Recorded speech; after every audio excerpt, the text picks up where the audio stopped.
What's going on, Faces? What's going on?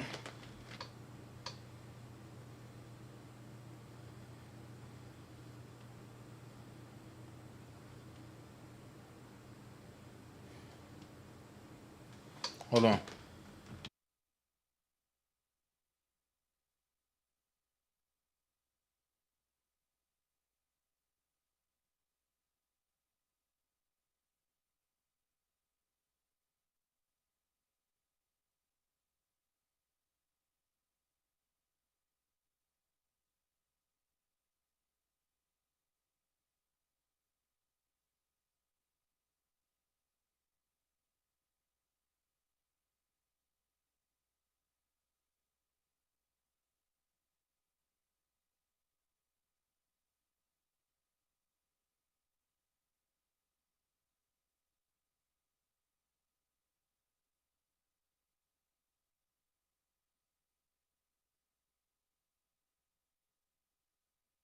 Shout out to everybody that's here. What's going on? We about to get this in.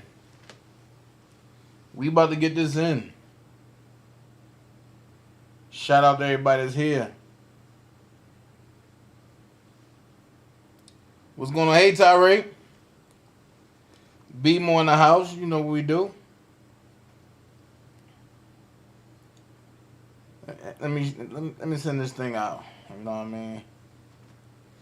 I tell my girl. I'm feeling a little R. Kelly-ish today.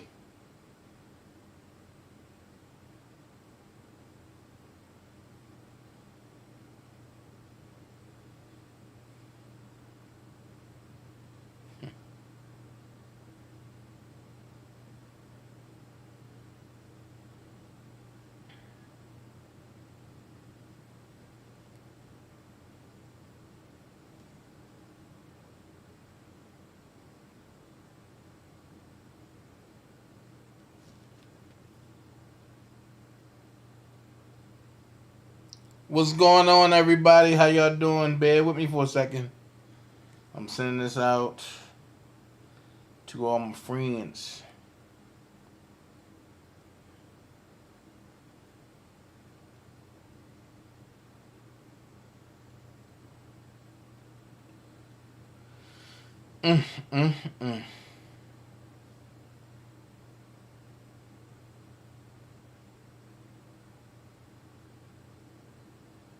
Lord have mercy.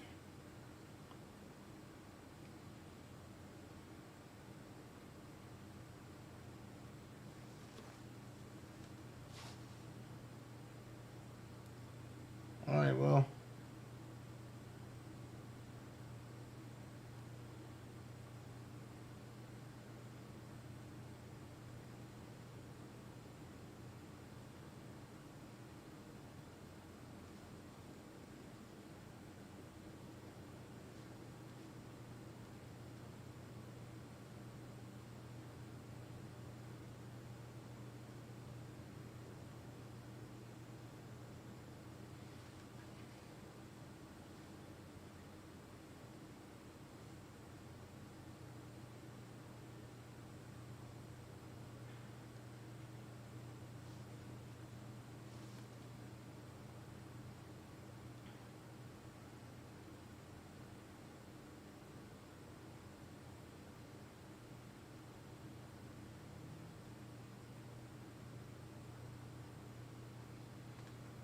All right.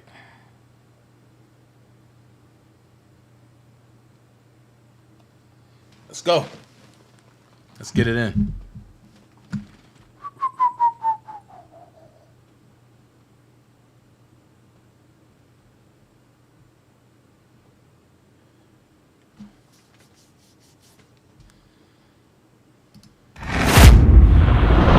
A storm is coming. Who am I? I am King Lear. I am heading into the fire. I'm at the battle, heads are picked and I am all rise and rest in glory.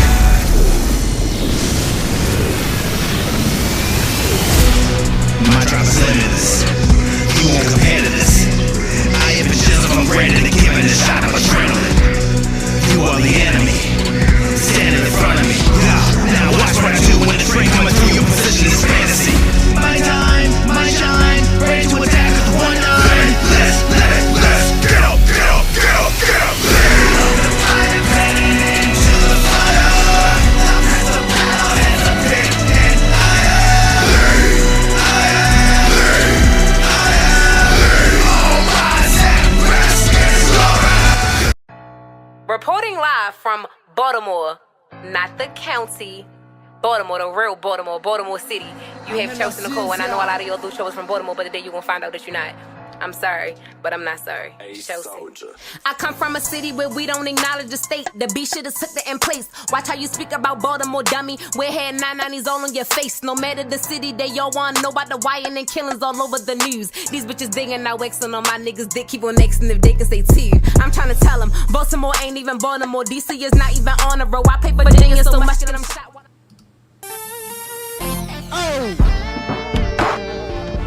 It's that new Kales. Y'all know what time it is. I got the motion. Let's go. She's everything to me. There ain't nothing she won't do for me. And every man wants a girl like her. Hey, Callie. No price compares to Miss what Hot Pink, she's how you worth. doing? She saved my life in so many ways. Dream Team was good. When darkness comes, she's my break. Miss Virgo Gray, A.L. Sterling. And I know I'm blessed. My bro, with what I Christari. got. Miss Lady Yeah. T. But still I can't seem to tie that knot. Somebody help Stephanie me. Holloway. How do I tell my girl that something came up in the plans has changed? Hail Mary, what's up, baby? How do I tell my girl that I'm not Launch gonna Scribble, be what's up, able to bro? make it, I'm going Melissa, away. hey. Tell me how. Tyrana Do I building. tell my girl Faces and that I'm Beyond. sorry, baby, Always but in the I building. just can't. Tell me how do I look her in her face and have the nerve to say that I'm not ready on my wedding day. Now we have both been together since our roaring high school days. We done walked through all kind of stormy weather, and we have both shared each other's pain. No one could ever come between us two. And I bet my breath that things would never ever change. Now this world of marriage we vowed to, all of a sudden seems so strange. Somebody help me, yeah. How do I tell my girl that something came up in the plans has changed? How do I tell her? How do I tell my girl, yeah, that I'm not gonna be able to make it, I'm going away. How do I tell my girl that I'm sorry, baby, but I just can't. I can't, no. Tell me how do I look her in her face? New Black Panther, what's up? Miss Toy, hey. On our wedding day, my mother know my mother, and it's all good. My brother know her brother. We all grew up in the hood. My cousins grew with my cousins, and all of our friends, grandma friends, high school. I let this in when it's supposed to be a family. We can go generations under her and me, yeah. And I never meant to go and waste her time or ruin her life. I got a bad case of butterflies. Somebody help me. Tell me how do I tell my girl? How do I tell my girl? Something came up in the plans has changed. Something has changed within me. How do I tell my girl? How do that I'm not gonna be able to make it? I'm going away. How do I tell my girl? How do I tell her that I'm sorry, baby, but I just can't? I just can't. No. Tell me how do I look her in her face? Have the nerve to say that I'm not ready on my wedding day. How do I tell my girl? Man, this is the worst. That something came up in the plans has that I ever had to do. How do I tell when I know that she don't deserve it? I'm not gonna be able to make it. I'm going away. tell my girl that I'm sorry, baby, but I just make a decision right now. Tell me, how do I look her in her face and have the nerve to say that I'm not ready on our wedding day?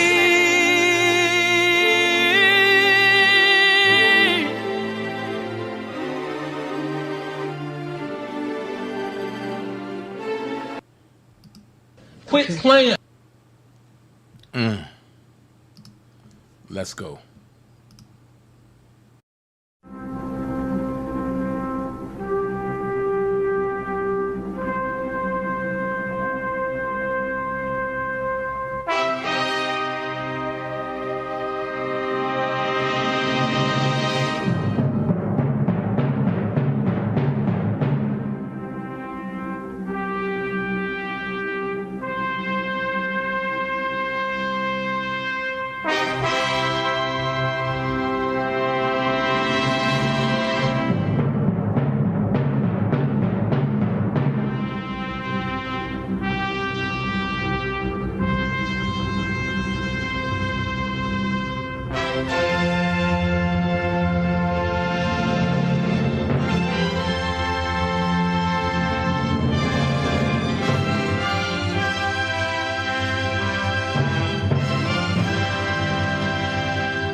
Yo, can I with you? What? ACT, did you see this? Look, if it ain't official DanaJay, Levi for Kelly, or Prima Donna News, I don't even want to see it. Just take the phone. Look, you got some weed? I gotta get some. All right, hurry up. Diesel and them here, everybody here, we waiting on you. All right.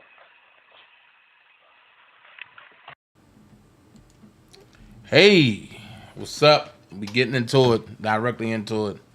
Get them likes up. 67 people watching, 19 likes. It don't match up. Let's get them likes up. We gonna talk about it today. We are definitely going to talk about it today. Yeah, we're gonna talk about it today. We gonna get it in today. We gonna talk about it until folks get tired of us talking about it. So, we going this route. I want to say what's up, Dream Team. What up, everybody on Facebook that's watching. Let's get the salutations out real quick. Hello, everybody that's here. I see what New Black Panther is saying. I see what other folks are saying. Let's dive directly into it. The commentary tonight is not for the kind of heart. So there was an interview from a guy that there was an interview from a guy that was at the MCC, supposedly, allegedly, I don't know. That's what he say. And he's supposed to have had said that Robert was contemplating suicide. Well, can I outright say that's a lie? No, I can't. But will I outright run with the suicide pact? Nope, I will not. Let's keep it honest. Let's keep it a buck. Robert's not fit for jail. Robert's not built for jail. Somebody that been incarcerated this long, for him, it's like eternity. However, I believe he's the strongest of the strong and that he won't break. I believe he's been tempting to break, and I believe it was things that he saw, things that he heard, and stuff that people told him that tempted him to break, but he realized he can't break. So some of the things that from and I listened to it twice. Some of the things I was like, I can't get with. I didn't see. I don't know. But some of the things I can say that when I told y'all that they will put them on lockdown every time them other people went and did a rally, it was a problem for Kales. Y'all let people come out and say, oh, that's not true. Dana lying. Now, a year and a half later, you hear somebody else come back that was in there, say the same exact thing, but give a more in-depth detail about it. So I'm going to ask this question. Where was the lie that Dana told a year and a half ago? If someone that was just in there came out, hey, Nisi, if somebody that just came out that was in there said the same account. Now, and about the Robert was crying, coming down the steps and this, I don't know. But shoot, if I'm asleep and you trying to stomp me out, I'm going to do what I got to do to you.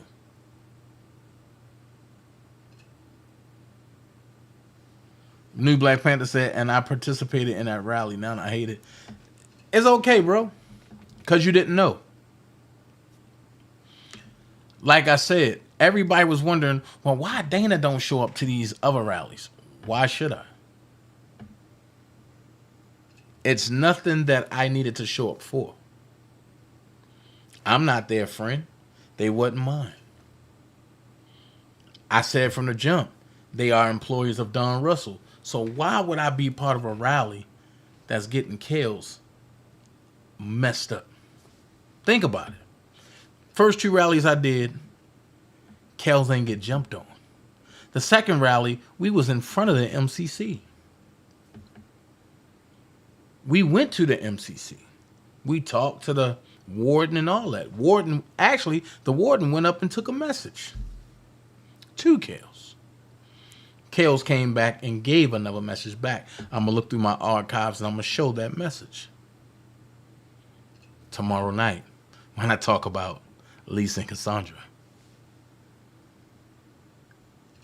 So when Shabazz gave you the breakdown of how he tracked this young man down, I mean, evidently that's that young man's post that Lisa Ray put up. That's from Chicago. However, my question is, how did Lisa Ray get his post if they living in two different worlds? Not unless Lisa Ray is still dibbling and dabbling in that world, as she always was and have been. Things that make you go, that's all. So then I understand that some people got it mixed up when they said, oh, dude said that Robert was gay. That's not what he said. What he said was for Kels to be that kind of a freaky type guy, in order for somebody to be washing his underwear and stuff, he believed that Kels might have been sleeping with that Indian guy, which, yeah, he alluded to Kels being gay. But let's stop that. Because you never know what arrangements they had. That the Indian guy was rich. So why do he need anything from Kales? Not unless he knew Kales just wasn't built and is not built for jail. And he just wanted to help. Why can't we just have genuine people out here? So you mean to tell me if I do nice things for a man or somebody that I'm cool with or somebody that I just want to do something nice for, I got to be sleeping with them? Come on, man. You don't let niggas wash your drawer. That's the problem, New Black Panther. That's the problem. Who said that? Who set that mandate? Just because somebody washing your underwear in jail, hell, and you might not know how to wash underwear. And that person just being kind.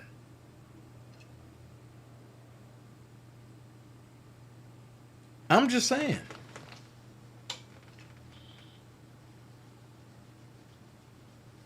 Right. Everybody know that Robert do not belong in the MCC or the MDC or locked up, period. Everybody know that this is a hoax. But at the end of the day, that's that man's story. We don't know it to be true. You feel me? We don't know if that man's story is true. Yo could have just been going as he went along. We don't know. We don't know anything. Only thing we can do is listen to what he's saying. And as everybody do, you listen to the whole story and you pick which ones you resonate with. You put in your back mind, and that's what we call the back pocket, the back of your mind, to see what else is going on. But I'm going to say this much. I don't give a hell if they had 1 million people saying, oh, Kells is this, Kells is that. I've been around them. I didn't see none of that.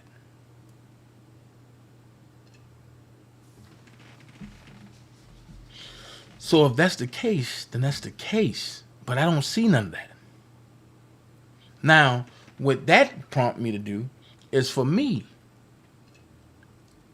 to now, I'm going to want to have calls from people that's in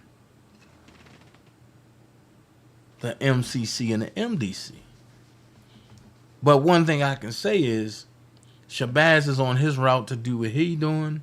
I'm on my route to do what I'm doing. And our routes don't cross until we all go to court. So I can't sit back and say, oh, Shabazz got this dude lying. I can't say none of that because I do not know. Only thing I know is Shabazz called dude on the phone and I heard the same thing y'all heard. That's all I can say. I can't say nothing or nothing. But what I will say is Whitney DTV is going hard talking about, oh, the John Does was made to call Robert daddy. Well, here's my question.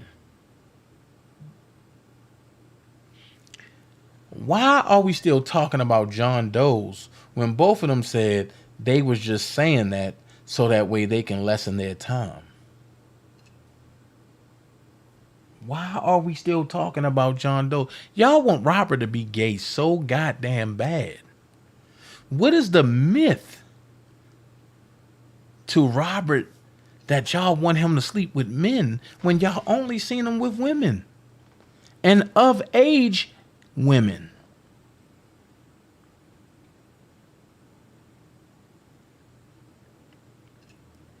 I'm just trying to go that route.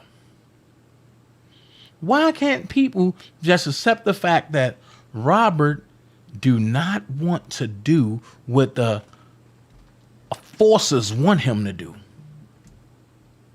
So now he's got to pay a price.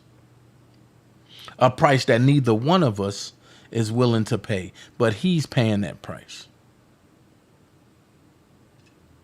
Can somebody make sense of that? Y'all want him to be Kylie Jenner so bad. Or Caitlyn Jenner, I'm sorry. Y'all want him to be Caitlyn Jenner so bad.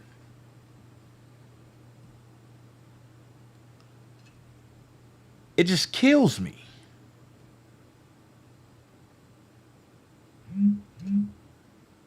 It just kills me how...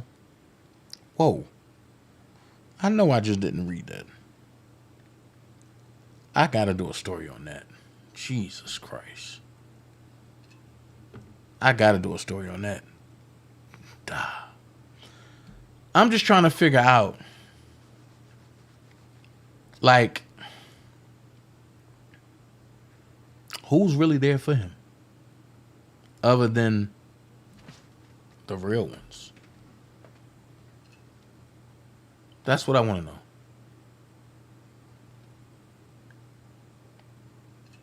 Gemini Don said, even dude said none of this felt right. and they know this wasn't RICO. Facts. Hey, Crystal. So what I'm gonna say is, everybody don't get bent out of shape.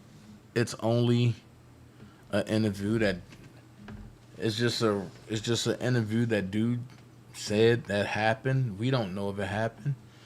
We wasn't there. What up, Big Vi? What up, Nisi? And we wasn't there. I wasn't in the MCC. But if I was in the MCC, I definitely would have, told you. Now, some things that he said, I already knew. But it's not my place to talk about. When he talked about the Stones, it's not my place to talk about that.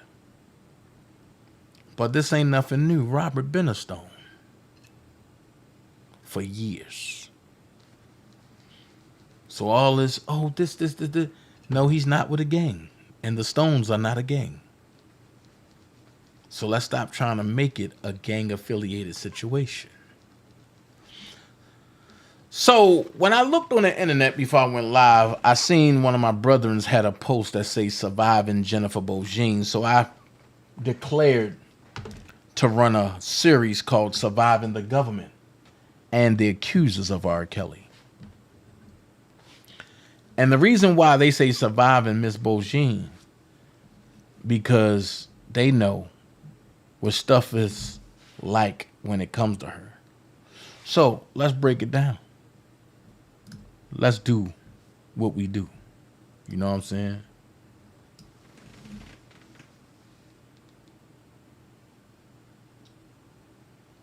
Let's break it down. Let's do what we do. Let's do what we came here for.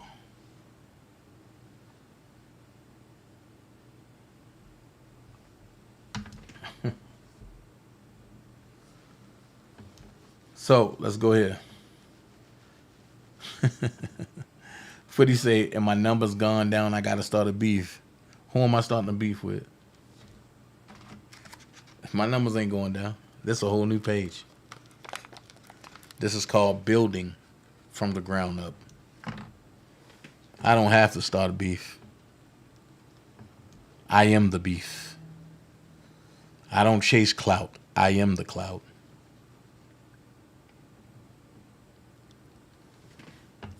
So y'all can just move around with that, because there's no beefing going on over here. So it's the United States of America, plaintiff. Here they go playing with y'all again. United States of America is the plaintiff. How? Have anybody seen the United States of America before? How can a lawyer represent the United States when a lawyer never talked to the United States of America? Let's make that make sense. When you know who you are, you can't get past. But then it says versus Roberts versus Kelly, also known as R. Kelly, Daryl McDavid, and Milton Brown, also known as June Brown. Motion to dismiss counts 1 through 4 and 6 through 13 of the superseding indictment as time barred. Ooh. Now comes the defendant, Robert S. Kelly, by and through his counsel, Jennifer Bongine. That sound bougie. Bongine. That sound like some very expensive mustard. Can I get some brown Bongine, please? By counsel, Jennifer Bongine, and moves this court to dismiss counts 1 through 4 and 6 through 13 of the superseding indictment as time barred. Introduction.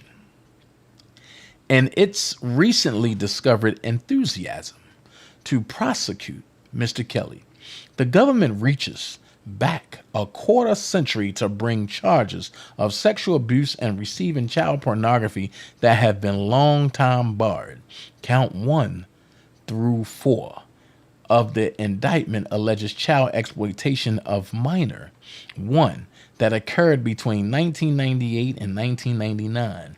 Pursuant to the operative version of 18 U.S.C. 3283, the government had until September 2009 in which to charge defendant with 2251A offenses arising from this conduct because the statute of limitations ran more than a decade ago. This court should dismiss counts 1 through 4 of the indictment. Wait a minute. Let's do some math. I feel like breaking this down today. Let's do some math. So 1998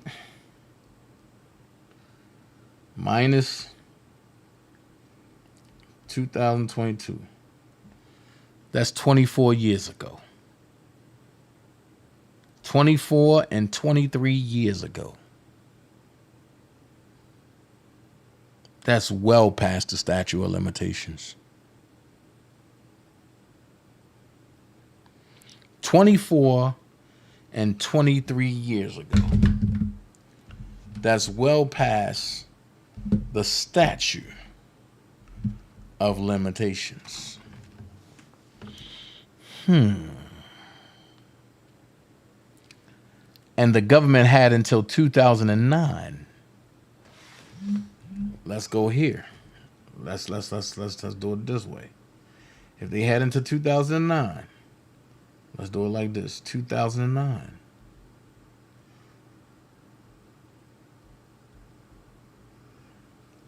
That's been overdue by 13 years. So you cannot use that. In which that clearly destroys that version of the government's tally sheet. Then it says, because the statute of limitations ran more than a decade ago, this court should dismiss counts 1 through 4 of the indictment. Similarly, counts 6 through 8 of the indictment allege conduct that occurred between 2001 and 2007, because these offenses, which claim that defendant received child pornography, are subject to a 5-year statute of limitations. They are time barred, even assuming the applicability of 18 USC 3283 to count 7. Rather than the general 5-year statute of limitations set forth in 18 USC 3283A. The statute of limitations on this count expired in 2009 when minor 1 turned 25 years old. So let's go here for a second. I heard some folks say, well, you know, Dana, that don't mean that he's innocent. That means he did something. Well, you can't say that, because that same charge, he was found not guilty. Y'all remember? So if y'all saying that we as R. Kelly friends and supporters of him have to run with, oh, they found him guilty in New York, even though we believe it's janky. If we have to run with that, y'all have to run with the fact that he was acquitted in 2008 from the 2001 charges in which we're talking about now. Since y'all can't let that go, we ain't letting go of the fact that what happened in New York was bull crap-a-knackle. Now, if anybody want to debate on it, hit my line and let me know. We'll set it up. But if y'all haven't let that go, if y'all haven't let the fact go that he didn't marry Aaliyah and it all came out, he didn't marry Aaliyah. That was just a publicity stunt that went wrong. Let's just go here. If he married Aaliyah, under the marriage law in Chicago, she could not get it exonerated in Detroit. It would have to be exonerated in Chicago. Let's finish. Counts 9 through 13 suffer from same timeless problems.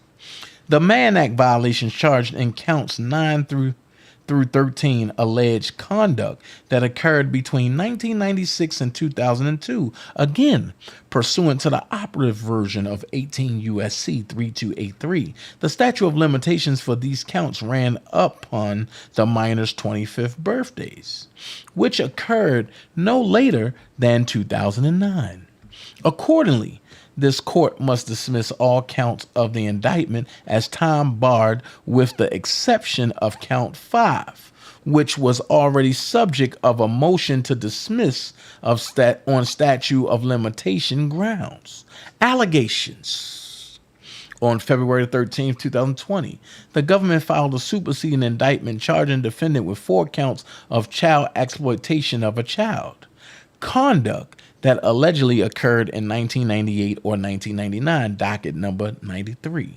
Specifically, the indictment accuses defendant of engaging in sexually explicit conduct with minor 1 for the purpose of producing 4 separate videos between 1998 and 1999, counts 1 through 4. Counts 6 through 8 of the indictment accused defendant of conspiring to and then receiving those same videos or copies thereof in 2001 and 2007. In violation of 2252A, after the videos were allegedly stolen from defendant by individual D, Lisa Van Allen. The superseding indictment further alleges the defendant committed numerous Mann Act violations pursuant to 18 U.S.C. 2422B. Specifically, the government contends the following. 1 bullet point. Between 1997 and 2001, defendant did knowingly persuade, induce, entice, and coerce minor 1 to engage in sexual activity that constituted aggravated criminal sexual abuse under Illinois law, count 9. In the summer of 1996, defendant did knowingly persuade, induce, entice, and coerce minor 3 to engage in sexual activity that constituted aggravated criminal sexual abuse under Illinois law, count 10. Between 1999 and 2000, the defendant did knowingly persuade, induce, entice, and coerce minor 4 to engage in sexual activity that constituted aggravated criminal sexual abuse under Illinois law, count 11. Between 1997 and 2091, defendant did knowingly persuade, induce, entice, and coerce minor 5 to engage in sexual activity that constituted aggravated criminal sexual abuse under Illinois law, count 12. Between 1997 and 2000, defendant did knowingly persuade, induce, entice, and coerce minor 6 to engage in sexual activity that constituted aggravated criminal sexual abuse under Illinois law, count 13. But where the government alludes, there comes an argument. And the argument sounds like this: with the exception of count 5, which was already the subject of a motion to dismiss, all counts of the indictment must be dismissed as time barred. Federal Rule of Criminal Procedure 12B, 3, and B allows a party to raise by pretrial motion a defect and the indictment of information, including failure to state an offense. Rule 12B1 more generally allows a party to raise by pretrial motion any defense, objection, or request that the court can determine without a trial on the merits, including an argument based on the statute of limitations, Fed R. Crim P. 12B1 and B1-2 Advisory Committee Note, pursuant to Federal Rule of Criminal Procedure 7C1, an indictment of information must be a plain, concise, and definite written statement of essential facts constituting the offense charged. The indictment need not allege in detail the factual proof that will be relied on to support the charges. United States versus Smith, 230 F 3D 300 306, 7th Circuit 2000. An indictment is legally sufficient if it 1. States all elements of the crime charged, 2. Adequately informs the defendant of the nature of the charges so that he may prepare a defense, and 3. Alleges the defendant to plead the judgment as a bar to any future prosecutions. United States versus White, state law. A court assumes all facts in the indictment are true and must view all facts in the light most favorable to the government. United States versus Yashia, which is case law. The limitations period for all counts alleging conduct that preceded 2003 are time barred. Because the statute of limitations for counts 1 through 4, 7, and 9 through 13 identified supra expired no later than 2009. They must be dismissed as time barred. Federal law imposes a 5-year limitations period for most non-capital offenses. 18 U.S.C. 3282A. However, Congress provided a longer limitations period for offenses involving the sexual or physical abuse or kidnapping of a minor. 18 U.S.C. 3283. At the time, defendant allegedly committed the offenses set out in counts 1 through 4, 7 and 9 through 13, and 3283 provided as follows.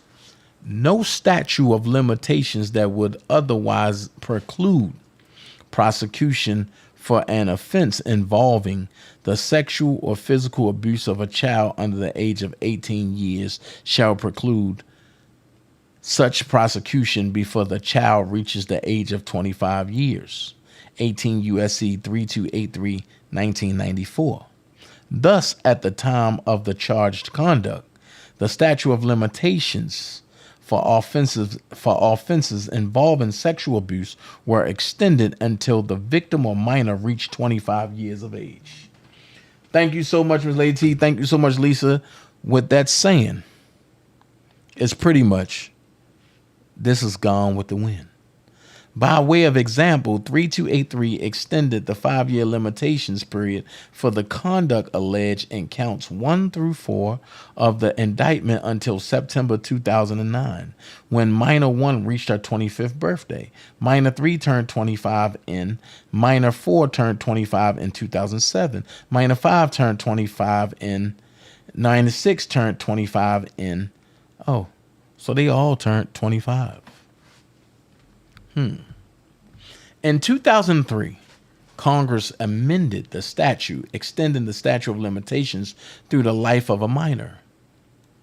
18 U.S.C. 3283, 2003, Congress did not express an intent for the 2003 amendment to apply retroactively, consistent with the well-established presumption against retroactive legislation. The 2003 amendment is inapplicable to the charged conduct, as is any subsequent amendments to 3283. See United States versus Deal case law.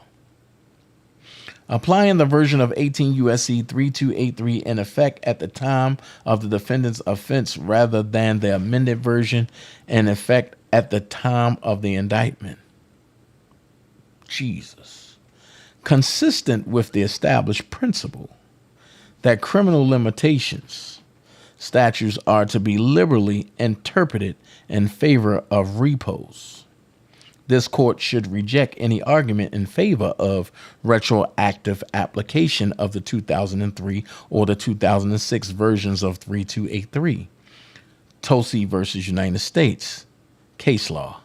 As a general rule, retroactively is not favored in the law. Case law, which is the Valquez Garcia versus Holder. Quoting Bowen versus Georgetown. The Supreme Court has explained that this aversion to retroactive lawmaking is deeply rooted in our what? It should have been jurisdiction, and embodies a legal doctrine centuries older than our republic. Wow. Elementary considerations of fairness dictate the individual should have an opportunity to know what the law is and to conform their conduct accordingly. Settled expectations should not be lightly disrupted. For that reason, the principle that the legal effect of conduct should ordinarily be assessed under the law that existed when the conduct took place has timeless and universal human appeal, which is Landgraf versus USI Film Products. The court in Landgraf set forth a framework for determining whether a statute applies retrospectively to enactment conduct. The court articulated a two-step analysis to evaluate the proposed retroactive application of a statute.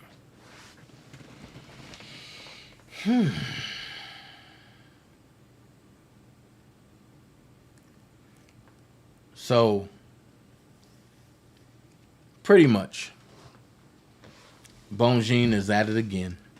She's destroying what the government is trying to say once again. Then it says the court's first task is to determine whether Congress has expressly prescribed the statute's proper reach. If Congress has done so, of course, there is no need to resort to judicial default rules. When, however, the statute contains no such express command, the court must determine whether the new statute would have retroactive effect, i.e., whether it would impair rights a party possessed when he acted, increases a party's liability for past conduct, or impose new duties with respect to transactions already completed. If the statute would operate retroactively, our traditional presumption teaches that it does not govern absent clear congressional intent favoring such a result. ID at 280. Thus, under Landgraf, if Congress has expressly prescribed that a statute applies retroactively or will not apply retroactively, the inquiry ends. There it is. If the statute is silent on the issue, courts proceed to the second step of the Landgraf analysis and determine whether the new statute would operate retroactively. Here, the 2003 amendment of 3283 contains no language expressly prescribing retroactive application of amendment. The statute also does not expressly provide that it may only apply prospectively. However, Congress considered and rejected language that expressly prescribed retroactive effort. Indeed, the legislative history leaves no doubt as to congressional intent.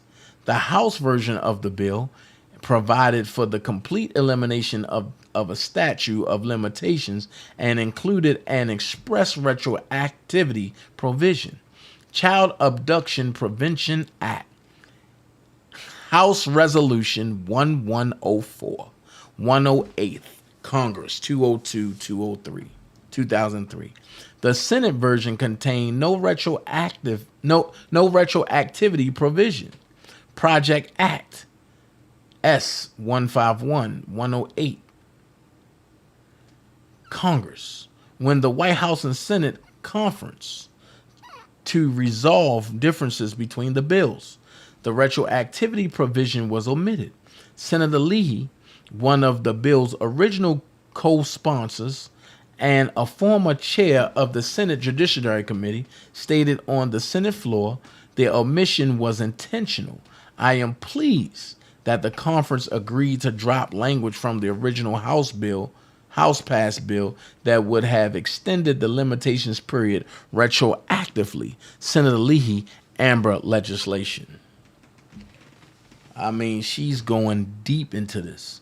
The legislative history of the bill expresses Congress' intent that the amendment apply prospectively. See Martin versus Haddix.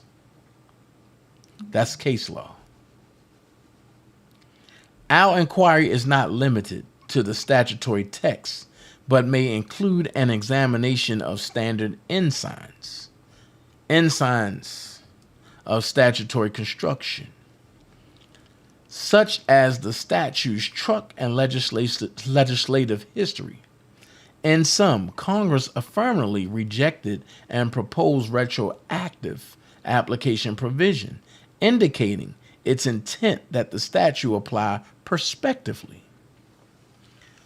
So pretty much what she's telling you is that the statute is dead. Y'all trying to charge Robert, but it's already gone. It's already gone. So now y'all trying to rehash something that's already gone.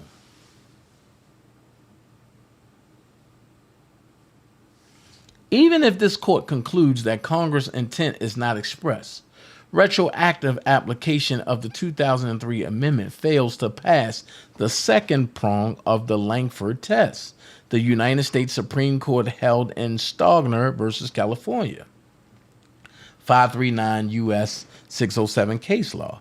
The retroactive applications of the extended statutes of limitations to revive time barred claims violate the ex post facto clause.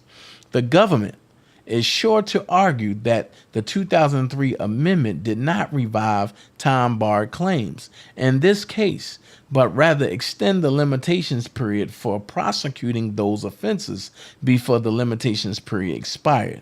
Admittedly, some courts would agree that extending a limitations period before prosecution is time barred does not run afoul of the ex post facto clause.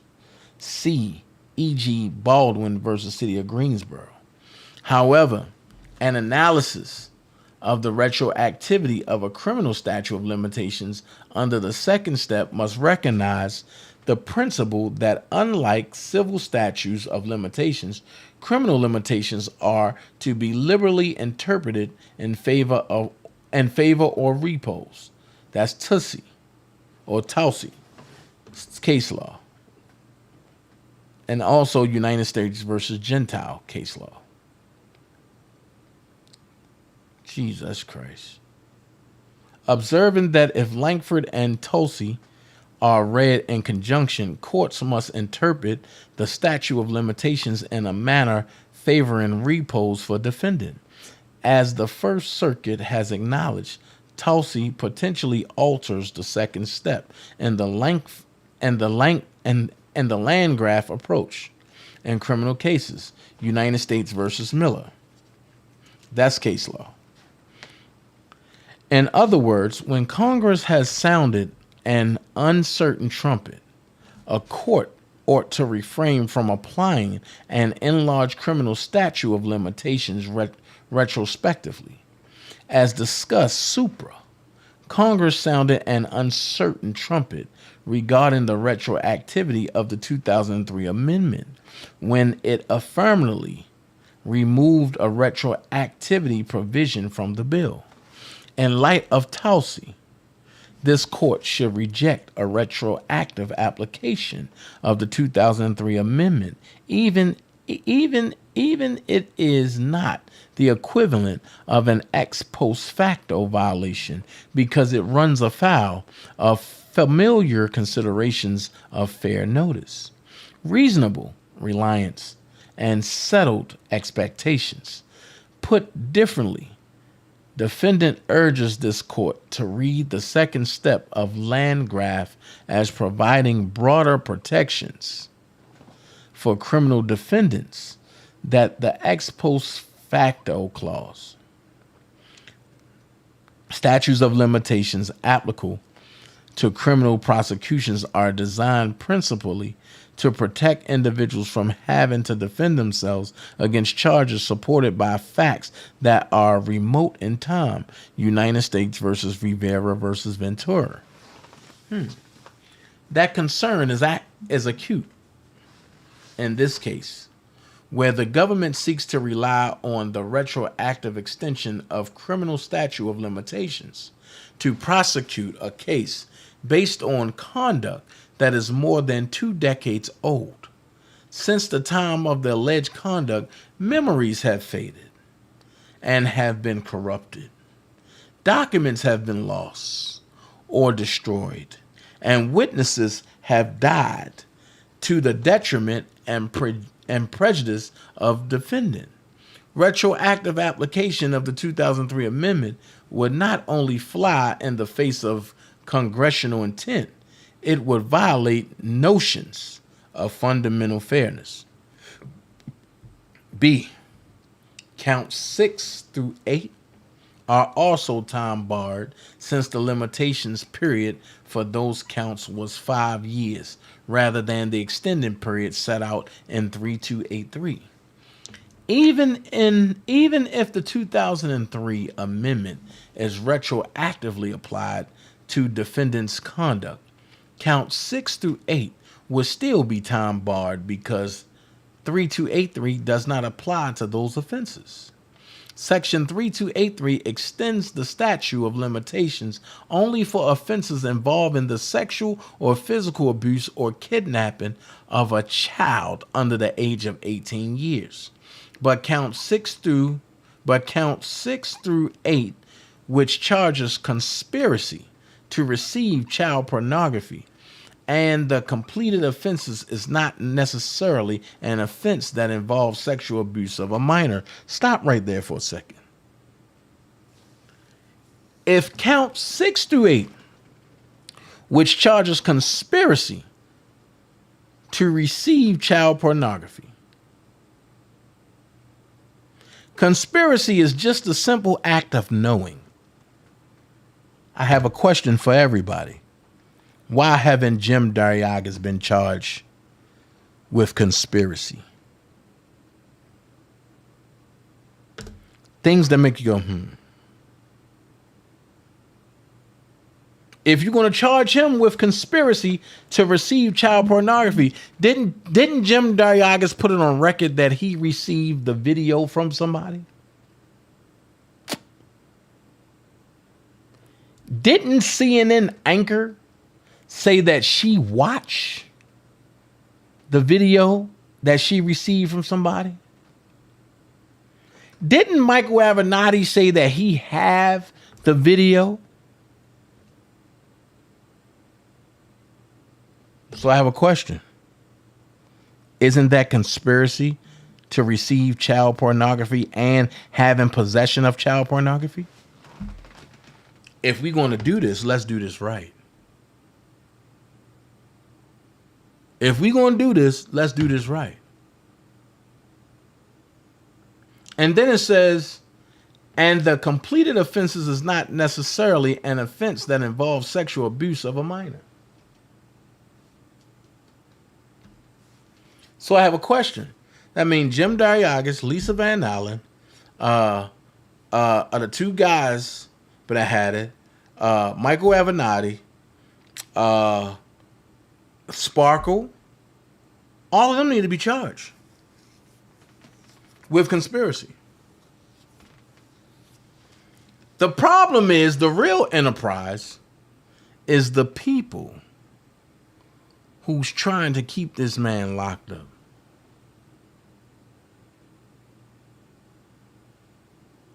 That's the real enterprise.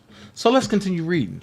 The United States Supreme Court has acknowledged that an offense or crime that involves certain conduct means an offense that necessarily requires that conduct.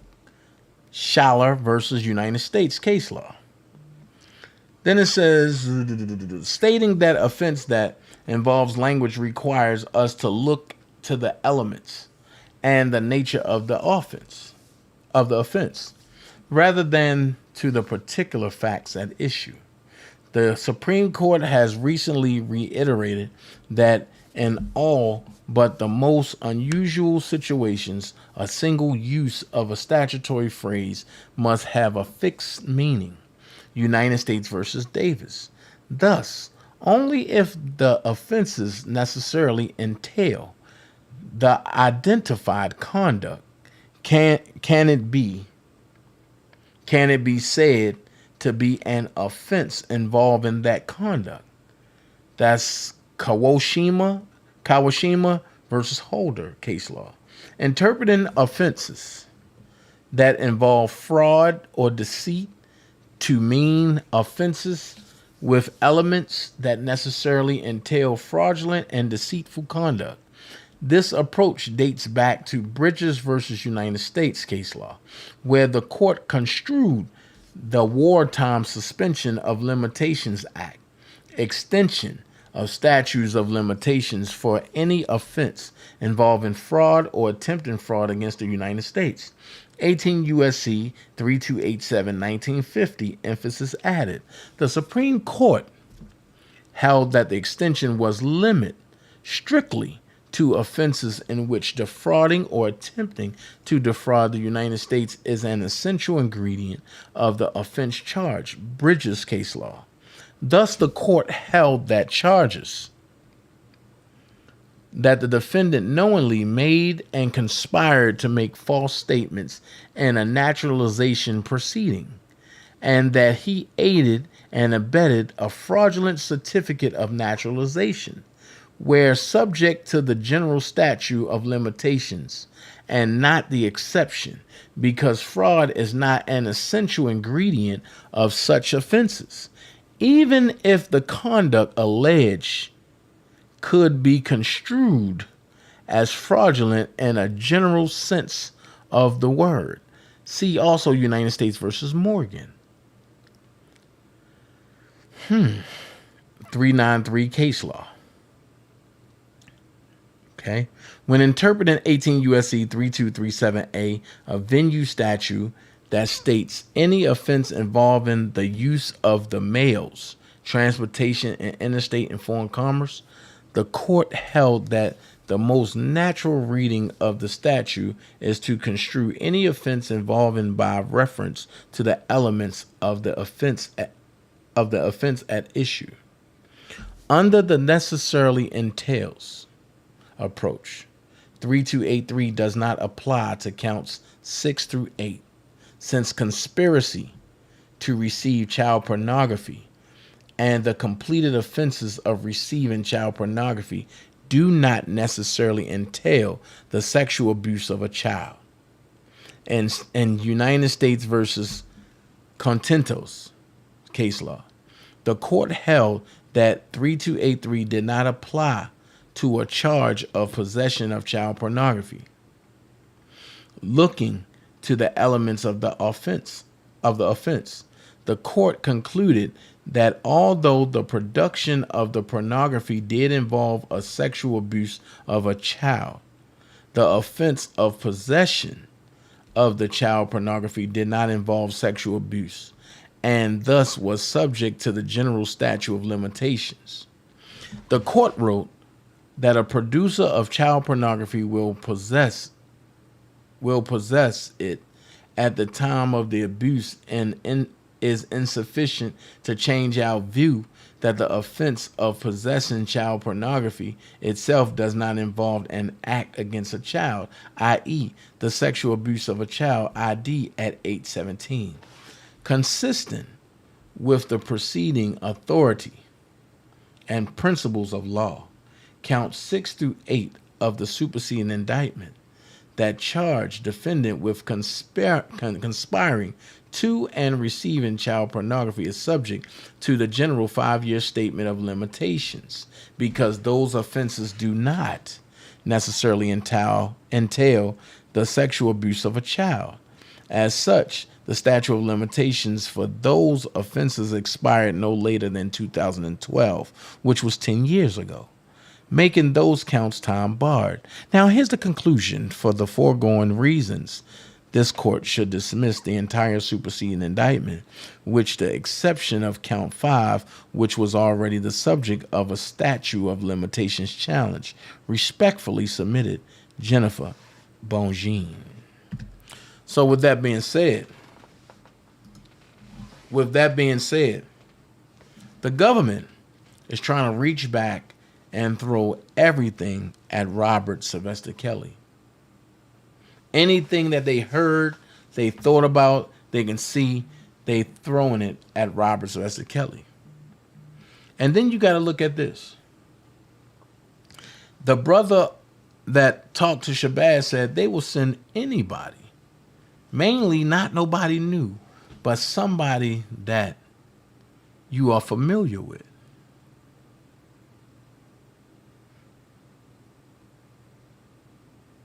Who did we see come on talking about, I got everything. I got the portal. I got the driver's license. I got the signature. Dana interfering with what we doing. And Don was somebody that was familiar with Robert. So think about it. When you sit back and think about this case, look at the facts. Go back to day one. Go back to phases the next level where it all started. And realize the fact that Dana has been warning people a year before it started happening on the internet. That there's going to come a day when a short, fat, chicken, tap dancing, shucking man is going to come on this channel, on these airwaves, and give y'all false readings, give y'all false hope. And just like in the Bible, some going to fall away from the dream team, and they're going to follow those voices. But the ones that know the voice of the truth are going to stay. Didn't we experience that? I call them out. Look at Vet. Look at Miss AP.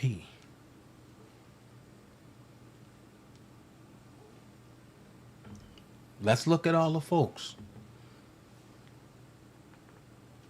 that left the dream team under false pretense. Hell, look at Lisa and Cassandra. It's funny how people will wither away when they feel as though they stabbed you in the back enough to get what they think they know. There'd be a lot of nights that I sit back and I'd be like, I wish I would have listened to him too when it came to Sylvia.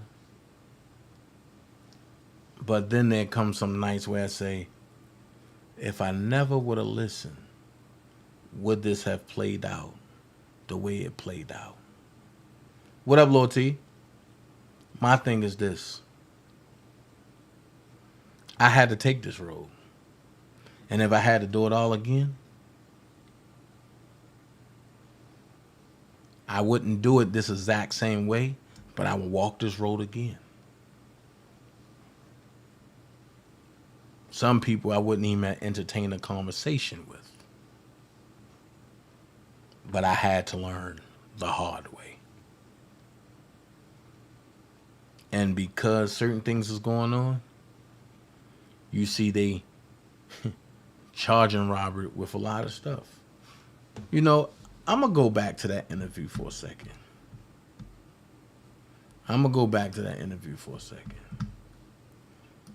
Because when I told y'all that them going to the MCC was causing problems for Robert, people ain't believe me. People ain't believe me. You know what I'm saying? So I'm going to play a little bit of it. So a motherfucker ain't finna really press you because it's like, damn, this tails, man. Motherfucker can't be up in here up on tails. You know what I'm saying? Right. So let me ask you this: if that's the case, how did the Spanish kid whoop up on him the first time? How did that happen, man? All right, see, look. So now, Kales used to have these rallies. You feel me? His supporters, protesters. You know what I'm saying? They'll come say, okay, you know, it's the pandemic going on. Right. We not coming out of ourselves. You know what I'm saying? So around the time Kales will have his protesters come. See him? No, say that again. Say that again. You went out. You said around the last part I caught was when you had the protesters come around. He had the protesters. I say, okay, you will have protesters come around. Right. They'll be on some free R. Kelly all outside the MCC building. So they'll lock us down. You feel me? And motherfuckers, like, damn, they'll be out there 2-3 hours. That's your day room gone. Then when they leave, it's like the next section to go. You feel me? Right. So now it's like this shit have happened down there every other week or some shit like that. They'll be free R. Kelly and shit. So time out. Let's go back to that. The only people who was out there 2 and 3 hours. Think about it. The only people who was out there 2 and 3 hours was them other folks that gave rallies that I wasn't a part of. Make that make sense. Just listen to what he's saying. Now, this dude was in there at this time, allegedly. Because I don't know. This dude was in there, allegedly. So listen, this is around the time, and truth to be told, this is around the time that Bruce came out and said, look, don't go back to the MCC. And them other folks said, we going back anyway. We don't care what Bruce say. And that was a 2-week time frame. It really was. So let's listen. You had some of the conversations. well, the first time, like, you know, this before I moved next door, we was like, all right, see, look, so now Kales used to have these rallies. You feel me? His supporters, protesters, you know what I'm saying? They'll come say, okay, you know, it's the pandemic going on. Right. We not coming out of ourselves. You know what I'm saying? So around the time Kales will have his protesters come. See him? No, say that again. Say that again. You went out. You said around the last part I caught was when you had the protesters come around. He had the protesters. I say, okay, you will have protesters come around. Right. They'll be on some free R. Kelly all outside the MCC building. So they'll lock us down. You feel me? And motherfuckers, like, damn, they'll be out there 2-3 hours. That's your day room gone. Then when they leave, it's like the next section to go. You feel me? Right. So now it's like this shit have happened down there every other week or some shit like that. They'll be free R. Kelly and shit. So motherfuckers like, damn, bro. Like, he like, man, I can't stop this shit, but you know when this shit happens, Kales, bro. You feel me? Motherfuckers ain't saying you can't hire your protesters or whatever. Let's go here. Robert didn't know nothing about it, bro. I'll be the only and first one to tell you, Robert ain't know nothing about them coming out there at that time. Didn't know nothing about that. But nigga, we in here gelling. You throwing our gelling off. You feel me? Like, right. We trying to talk to our people. We only come out for an hour, 2 hours a day. Yo, rallies come, they locking us the whole first staff down. You feel me? So, right. Nigga Farmer, like, nigga Farmer crazy as hell, man. Latin King, man. Bro, this nigga crazy. He man, R. Kelly, you a fucking pedophile? Da-da-da. You know how them white boys is. He was white, he wasn't Spanish. Right. He like, man, you fucking pedophile, da-da-da-da, you know, blowing them down. And you feel me? We ain't saying no. We can't jump into that because that's not our business. Like, we folks, but whoever get on your ass, they get on your ass, though. You feel me? Because whatever you fight, this the shit you fighting, you feel me? We ain't gonna touch it because... I get it, but I gotta interrupt you with something, man. How in the fuck is a white boy running around and... Okay. Y'all can go look at Shabazz's last installment. I wanted to make that point. Remember when I first said that? Like, yo, don't go to the MCC. That they on lockdown.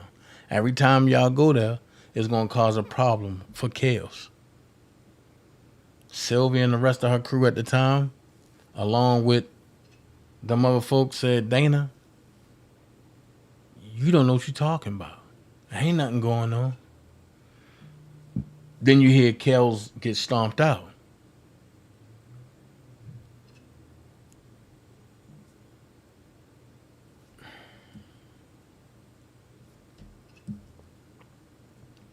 Then you hear one of the gods was related to be determined.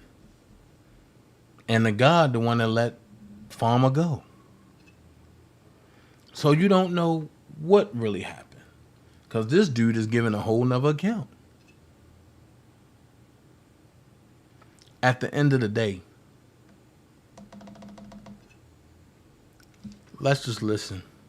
Because I want to hear what he said. Because this is kind of cool, what he said. Devil's advocate, because I would probably follow and abide by the rules as well. But at the end of the day, the irony of it is, we all talk that. You a game member before, damn, you don't put your hands on you done took her for a tomo for, we blitz those. You feel me? Right. No matter black, white, or whoever. You feel me? You a child molester, you was on ice. You can't watch TV. You can't use the phone. You can't do nothing. Right. I mean, I feel me? I understand what you saying, right or wrong. I stand up for my black people. They right. You feel me? Yeah. I'm not gonna stand up for you if you wrong. Right. I don't care. You know what I'm saying? I'm not gonna put my neck out there, my name out there. That's what jail is. Jail and the pen is off your name. Your name means everything in there. Once your name fucked up, it's garbage in there. Your word is everything. Yeah, I know. And yo, I'm not disagreeing with you. I know how it really go, but I'm just saying, like, what I be wanting to get at is how do we fix these problems that we be talking about? Because on one hand, we got a strict set of rules that we got to abide by, especially if you come from the streets. But then on the other hand, there's an irony of it that says that street shit ain't really right. You know what I mean? Because at the end of the day, you black first. You a man first. Fuck all the gang banging and this and that. And no disrespect to no gangs, because I fuck with everybody. Latin Kings, Yantas, Bloods, Crips, Vice Lords, GDs, BDs. Like, I fuck with everybody. And I'm sure you know that. So I'm not saying it in a disrespectful way. But at the end of the day, goddamn, what do we stand for? You know what I'm saying? Like, what do we stand for as men? Because that shit that we standing up for when we in that lifestyle, that shit ain't about shit, son. Nothing. Yeah, no. You understand what I'm saying? You got a motherfucking son. You got to take care of your motherfucking son to make sure that he don't end up being where you're at. That's how we break the cycle. And I ain't even saying it to you like on some, I'm talking to you like a big brother. You understand? Oh, yeah, I appreciate it. And that's just what it is. But let's get back to, so now the white boy running up on Kels, what happens? Man, look, so I'm asleep. Farmer bust a move. First Farmer was across the hall from me. When I wake up early in the morning, I see him at breakfast. He out his cell. I'm like, damn, bitch, what you done do? You done move cells or something? He turned around and he smelled. So when they let him out again, I'm asleep. All you hear is, like a little scream, like I'm thinking somebody getting raped or something. You feel me? Right. Man, all you see is him coming downstairs, Farmer coming downstairs, Kels coming downstairs behind him crying and shit. You feel me? So I'm like, damn, I'm looking at my door. I'm like, damn, what the fuck happened? You feel me? Farmer done ran up and beat him up in his sleep. You feel me? All type of shit, stomping him out. So Kels go to the shoe. He was only in the shoe for that's the hole. He only went to the hole for 2 days, like not even a whole day, like a day and a half type of shit. You feel me? Because they wanted to make sure he was medically okay. You know what I'm saying? When they brought Kels back up, I slid up on his door. I'm like, man, what's going on with you? I'm like, man, listen, I don't care what you in here for, bro, but you a man. You feel me? Right. You don't let nobody put their hands on you and you don't do nothing. Right. Kels old though, you feel me? But he like, man, you just don't understand. He beat me in my sleep, man. I don't give a fuck if he beat you in your sleep. Jump your big ass up and beat his ass. You feel me? Right. He's like, this nigga like 6'7", skinny as hell. You like 6'7", fat as hell. You supposed to be up in that bitch beating his ass. You feel me? Right. So what he say? On my mama. But right after that, that's when we started really being cool. Like I'm in this cell every day. Like I walk in this cell one morning, he in the window crying. You feel me? I'm like, man, what you crying for? He like, man, bro, like this shit crazy. I just left from in the Trump Tower walking my dog, you feel me, to me being up in this motherfucker, you feel me? Like, I'm not used to no shit like that. I was just rich. You know what I'm saying? Like, I was just living my life, you know what I'm saying? So he like was having a real hard time with that shit, you know what I'm saying? I used to talk to his ass every day. Like, he used to have Joy come up to the window every day. Like, that woman was outside every day waving. He waving his light. He make her do all type of dances. It's cold as hell. It's snow out there. It's hot as hell. She out there with the same clothes on every day. I'm like, man, bro, why she wear these same clothes outside? He said because she said she gonna wear this shit every day until I'm free. I'm like, bro, that shit dirty as hell. Wow. She bad as hell, but she coming up here with the same shit on. Wow. Let me ask you this: in with the mentality, with the thought process of what you just said, her coming every day. Do you think that she's brainwashed, or do you think that there's real love there? What you think about that relationship? Man, I think it's more so about the situation more than her being in love. Because he told me she was number 2. He say Savage was number 1, but she couldn't. Wait, Savage. Wait. Savage is Joycelyn. Joycelyn Savage, and the other girl. I ain't gonna name. I'll let you name her if there is one. But Savage is Joycelyn. So who was number 1? The one that left. I mean, the one that left, that was number 1. Azriel. You feel me? So when she left, the only reason why she left was because when we get visits, we can only have one friend as a visit. You know, if this not your baby mom or this ain't your girl, we can only have one friend. Right. So she'll be considered a friend. So he like, man, look, I want to switch you and put Joy on my shit, you know, for the 6 months. You know what I'm saying? I want to switch y'all out. And Shorty was like, no, I'm not having that shit. No, hell no, shit. If y'all switch me out, I'm gone. So he like, shit, all right, bye. That ain't fair. You know what I'm saying? So that's how number 2. That's how Joy became number 1.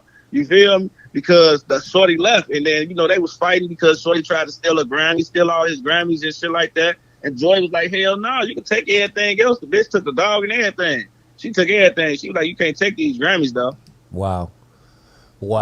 So was he telling you about what was going on as it was happening? Did y'all have any of those kind of conversations where he let you know? Man, we was talking like we was talking every day, bro. I'm talking about we next door, literally. I'm talking to him. We sitting up every day. He running. He's jogging every day. You know what I'm saying? Nigga wasn't eating and shit. He's jogging, trying to lose that weight, trying to get back. Like, he went like a whole year without getting his haircut. We made him get his haircut, bro. Wow. That's crazy. So here's my question. At that point, if Rob was running with Stones and he's GD or BD, whichever one he was,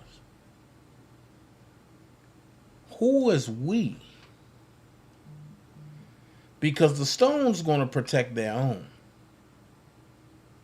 So who is we made him get a haircut? Because I believe that he had his hair cut twice. Because he had court.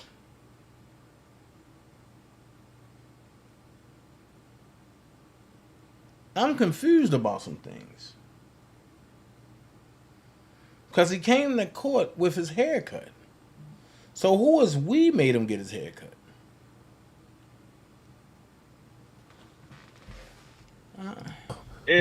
When you had the conversations about the women, does he love Joy? You think it's a real, like? Oh yeah, hell yeah. That's why I say, like, he love her to death. Like, that's what his man at, bro. He don't talk to nobody else.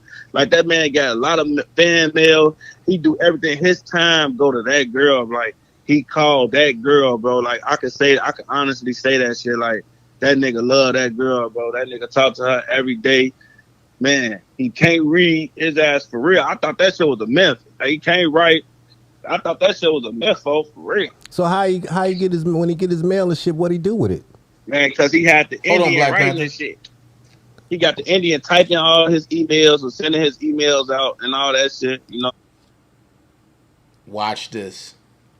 If the Indian is writing his stuff and sending his emails, I'm going to give you a possibility.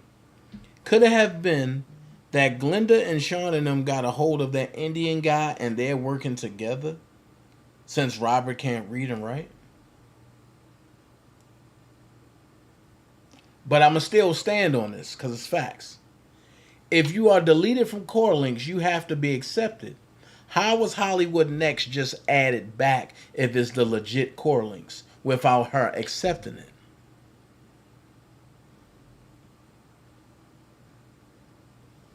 I'm going to say it again.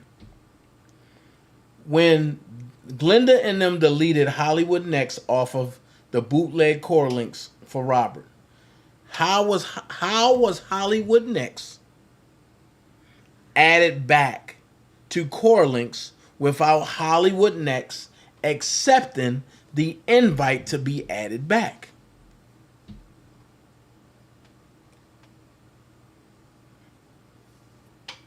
And he said the Indian guy was in there for scamming. Right.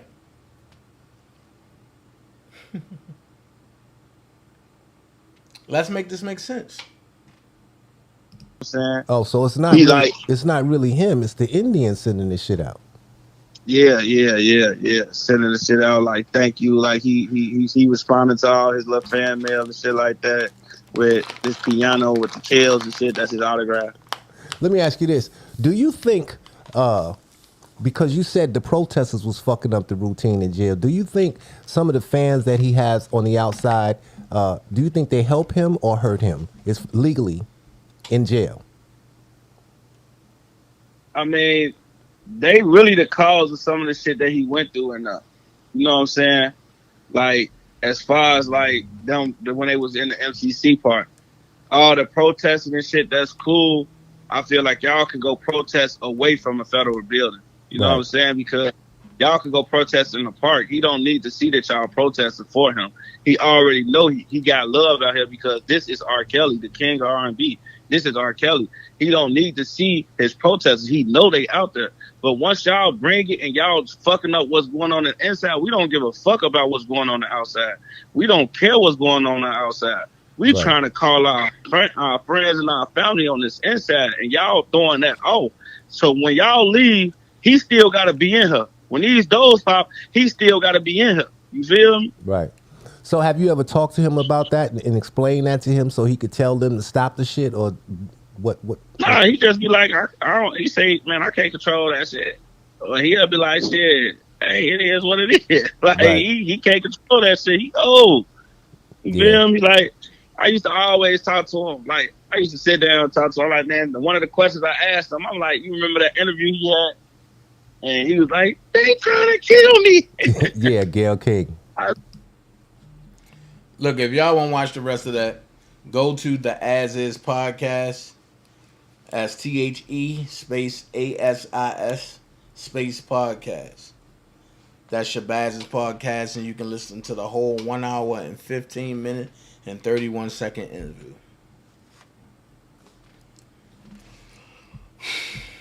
Man, the more the stuff is being revealed, the more you can actually say, DanaJay told you so.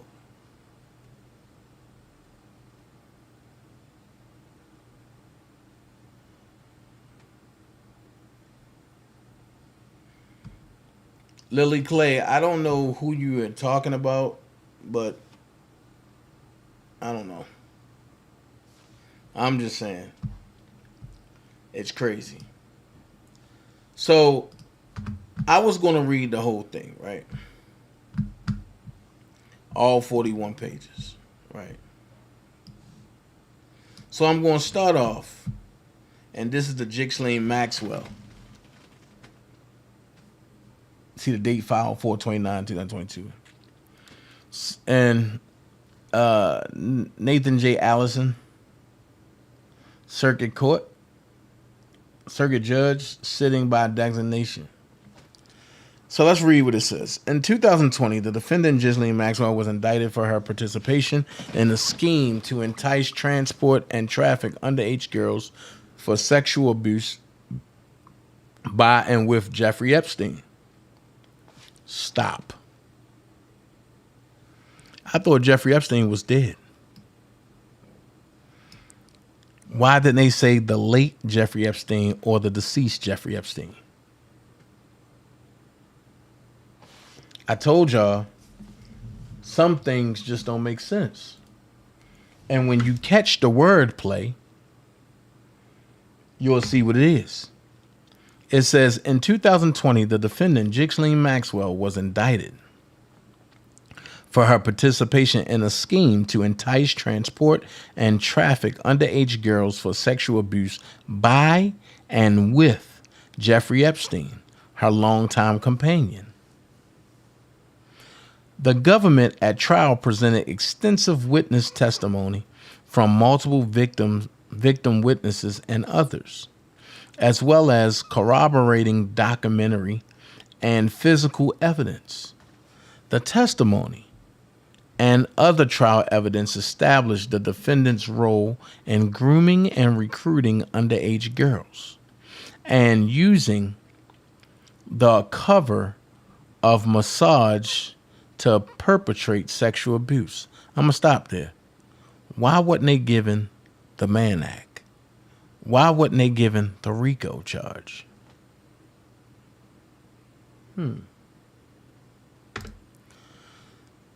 So it says, following the 13-day trial, the court submitted to the jury the 6 counts in the indictment.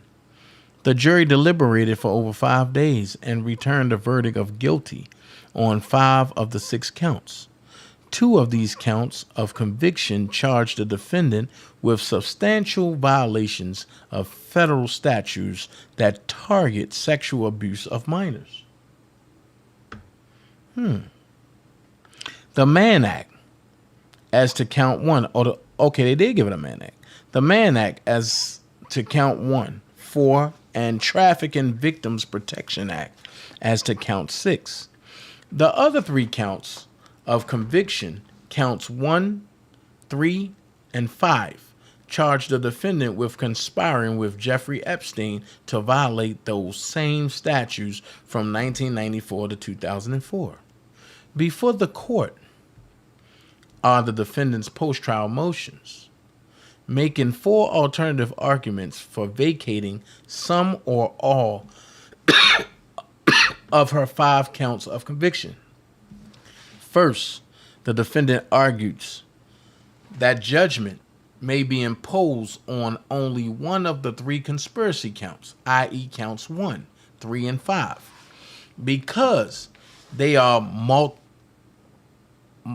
multiplicious, meaning that they all charge the same offense, and therefore entry of judgment on all 3 counts will violate the Fifth Amendment's double jeopardy clause. Wow.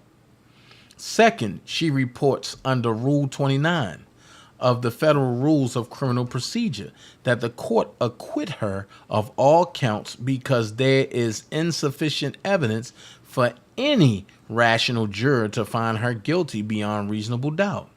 Third, the defendant moves to vacate counts 1, 3, and 4 under Rule 33 because she claims the convictions were based on a constructive amendment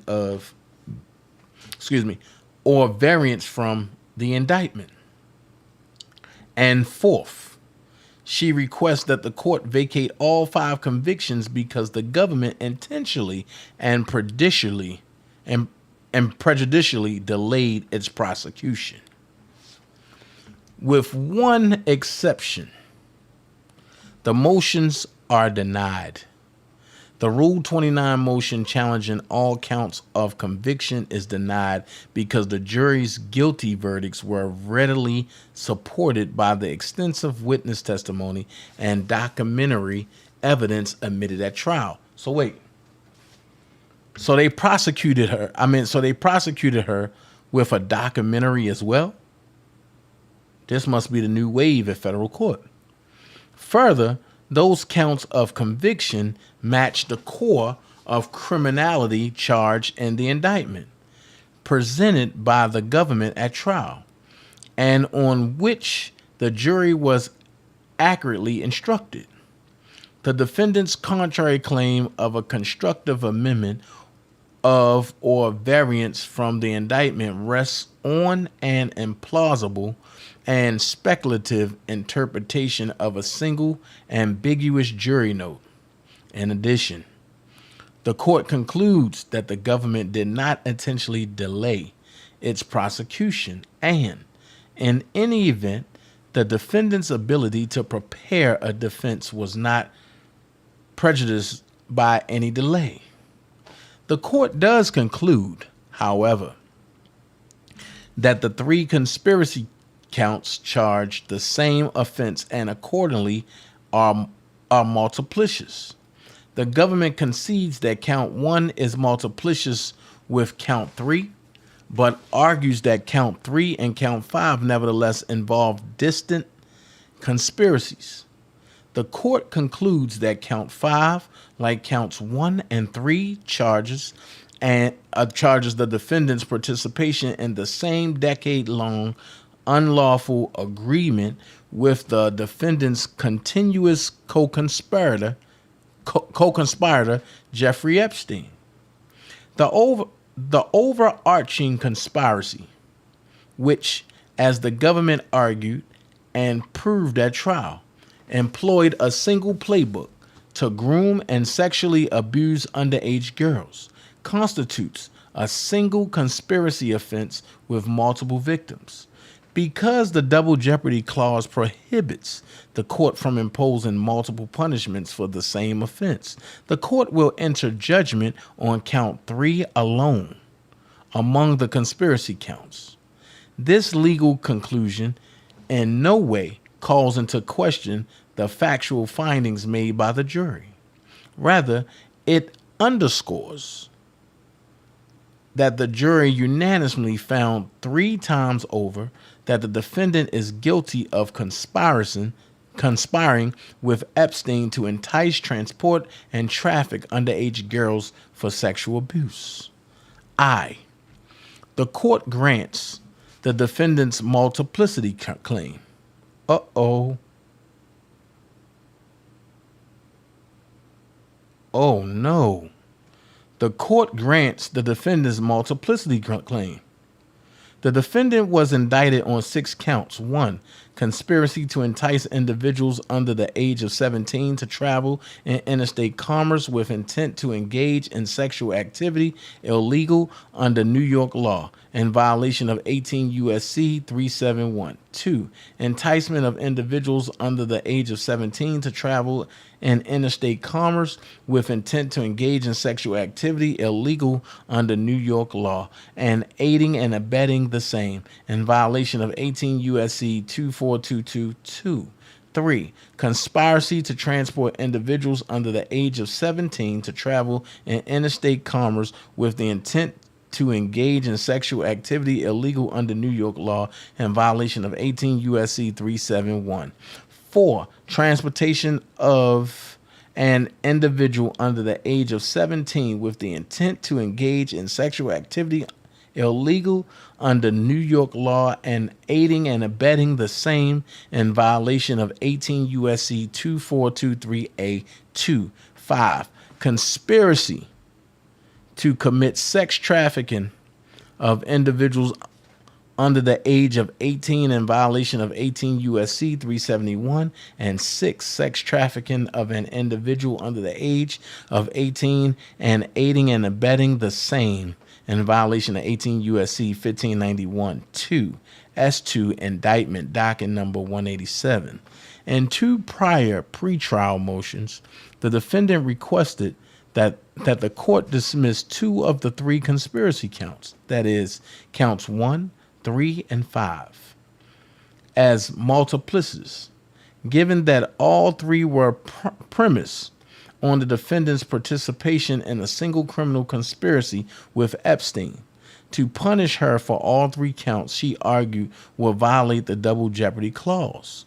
In opinions dated April 16, 2021 and August 13, 2021, the court denied those motions as premature because the double jeopardy clause would prohibit only multiple punishments for the same offense, but not indictments for the same offense.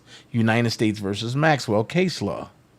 And is also supported 3D 299-322 Southern District of New York 2021 cited United States at Josephburg case law, as well as United States versus Maxwell case law.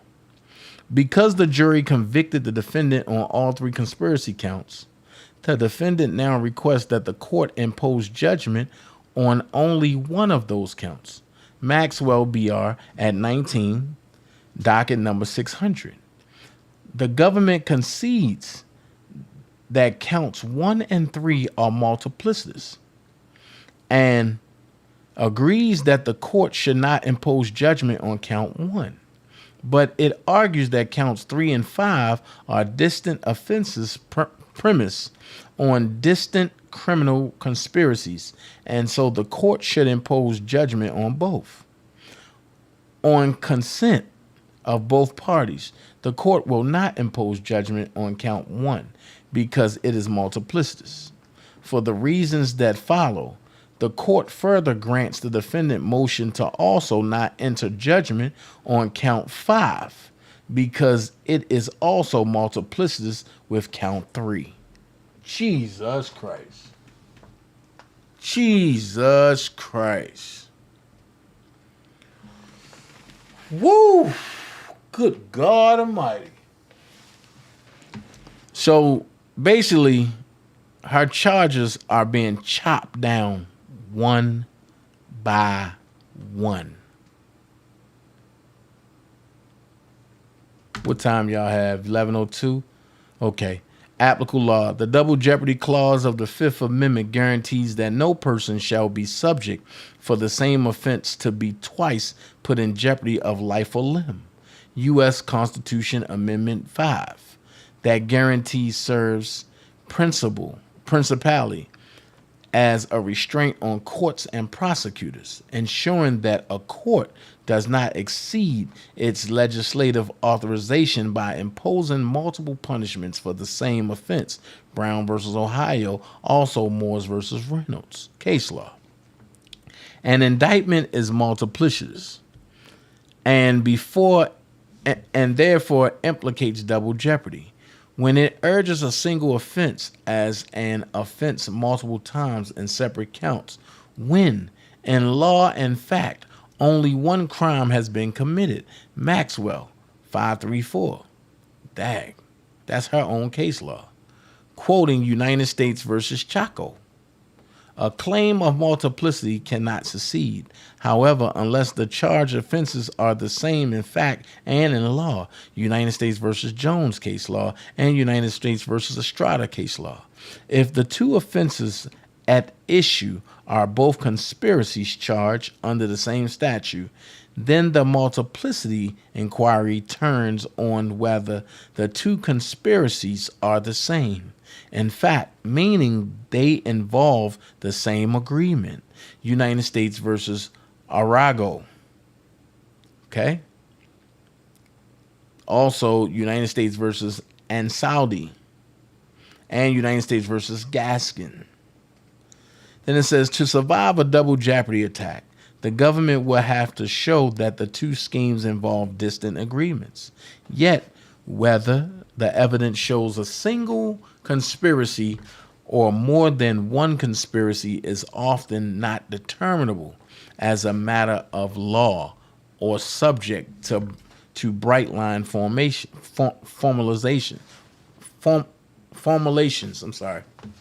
which is Jones case law. Rather, the parties agreed that the court's inquiry is guided by the Second Circuit Corfant factors, and that's United States versus Diallo case law. Summary order citing United States versus Corfant. Then it says, applying the Corfant factors, no dominant factor or single touchstone determines whether two alleged distinct conspiracies appear in fact and in law the same. IDS 668, quoting United States versus Redder. Moreover, the Corfant list is not exhaustive, and every case must be assessed on its own terms, based on the entire record. United States versus Maslin. In assessing the evidence, the Second Circuit applies a burden-shifting framework. The defendant carries the initial burden of making a non-frivolous showing that the 2 counts in fact charge only one conspiracy. If met, the burden then shifts to the government to show by a preponderance of the evidence that there are in fact 2 distinct conspiracies and that the defendant is not being placed in jeopardy twice for the same crime. United States versus Lopez. United States versus Del Vecchio. United States versus Malala. United States versus Hernandez. Jesus Christ, they loading. I'm going to stop right here at page 7 on analysis for tonight. I will finish it up tomorrow. And that's 7 of 45. So we got a long way to go tomorrow. So basically, you now see how the government overreached and overcharged just to get a judgment and to lock them up. Also, look at this.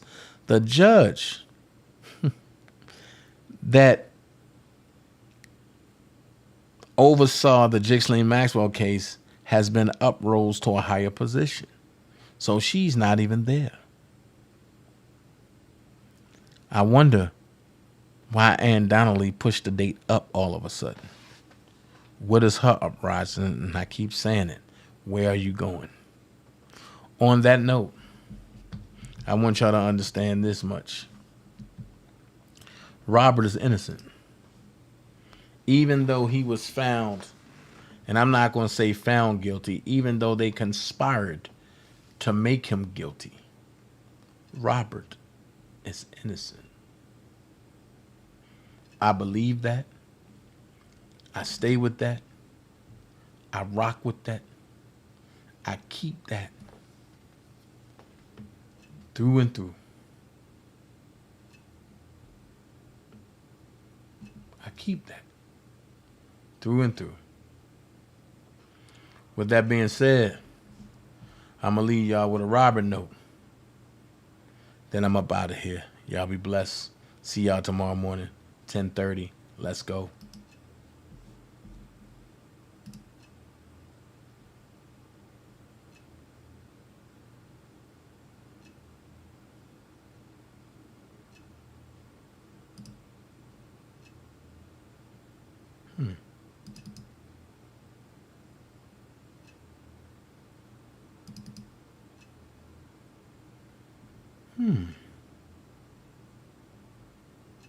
Okay. I said, let's go. So let's go here.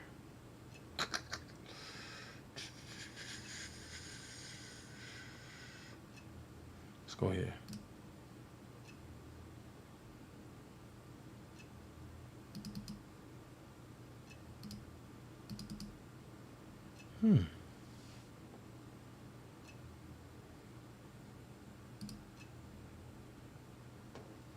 This is weird.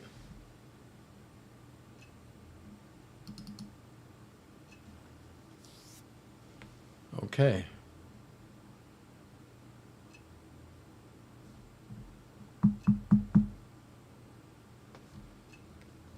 So now that this has happened, I'm going to skip this and I'm going to go here.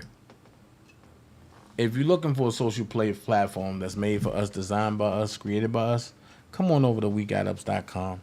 www.WeGotUps.com. Tell them, Q. Yeah, what's up? This your homeboy Ice Cube. You know what it is, the West Coast Warlord, the Grand Wizard. Don Mega is in the house. Now check this out. I'm inviting you to join the official Black People Social Network. WeGotUps.com. That's WeGotUps.com. 100% black owned, man. I see you here, boys. I see you. You out there doing it, man. And as we say in the Big 3 League, we got ups, baby. So WeGotUps.com. Check it out, man. You know what I mean? Obviously, you know, black people, we definitely need to socialize, get together, figure out this system we are going through. So, you know, WeGotUps.com promises to be that place. Like I said, black owned. Gotta love it. And, you know, willing to make sure that you guys make a social connection. So, WeGotUps.com, you know, from your homeboy Ice Cube. Got to throw up the dub, you know, for that. You know what I'm saying? And, hey, man, official black people social network. You know, I get it right. Don't worry about nothing. Just join, man. Join the official Black People Social Network. WeGotUps.com. WeGotUps.com, man. That's easy, man. We got ups, baby. We got ups. Your homeboy Ice Cube, and I'm out. Throwing up the dub for We Got Ups, man. Check it out. And when you come over, turn that blue-gray when you look up official DanaJay. Y'all could have been anywhere in the world, but I'm glad that y'all rock with me tonight. See y'all tomorrow morning. Love every last one of y'all. Swimming in you. Hey, little mama said I wanna take her. Dip in your pool. Just go for a little dive, yeah.